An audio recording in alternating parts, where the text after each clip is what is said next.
दादरी में पिछले 3 दिनों से हो रही बारिश और तेज हवाओं ने किसानों की कमर तोड़ दी है। रबी की फसलों पर संकट के बादल मंडरा रहे।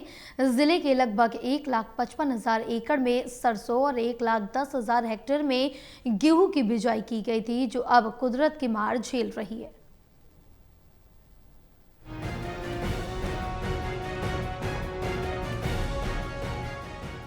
चरखी दादरी में पिछले 3 दिनों से हो रही बारिश और तेज हवाओं ने किसानों की कमर तोड़ दी है। रबी की फसल पर संकट के बादल मंडरा रहे हैं। जिले में लगभग 1,55,000 एकड़ में सरसों और 1,10,000 हेक्टेयर में गेहूं की बिजाई की गई थी, जो अब कुदरत की मार झेल रही है। तेज हवाओं के कारण पकने को तैयार गेहूं की फसल पूरी तरह जमीन पर बिछ गई है, जिससे दाना काला पड़ने और पैदावार घटने की आशंका है। वहीं सरसों की फसल झड़ने की कगार पर है।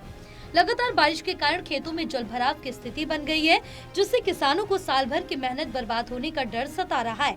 प्रशासन ने स्थिति को गंभीरता से लेते हुए कृषि विभाग की टीमों को फील्ड में उतार दिया है। अधिकारी गांव-गांव जाकर फसलों के नुकसान का आकलन कर रहे हैं। कृषि अधिकारी चंद्रभान शिवराण ने बताया कि ग्राउंड स्तर पर डेटा जुटाया जा रहा और अगले 4 दिन में विस्तृत रिपोर्ट तैयार की जाएगी। उन्होंने किसानों को हर संभव सहायता और मुआवजे का भरोसा दिलाया। वहीं मौसम विभाग ने आने वाले घंटों में और बारिश की संभावना जताई, जिससे किसानों की धड़कनें और बढ़ गई हैं।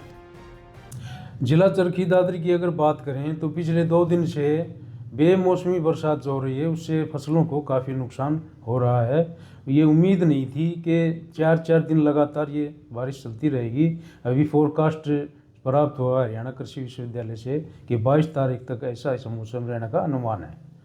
इससे हमारे जो जिले में मुख्य जो फसलें हैं, सरसों है, गेहूँ है, उसमें भारी नुकसान नज़र आ रहा है।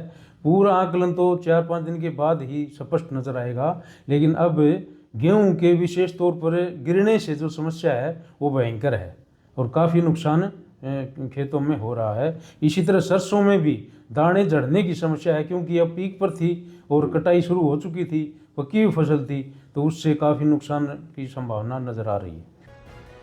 बिलाल, अचानक हुए मौसम के बदलाव ने किसानों की कमर तोड़ दी और इसका असर फसलों पर दिखाई दे रहा है। टोटल टीवी के लिए प्रदीप साहू की रिपोर्ट।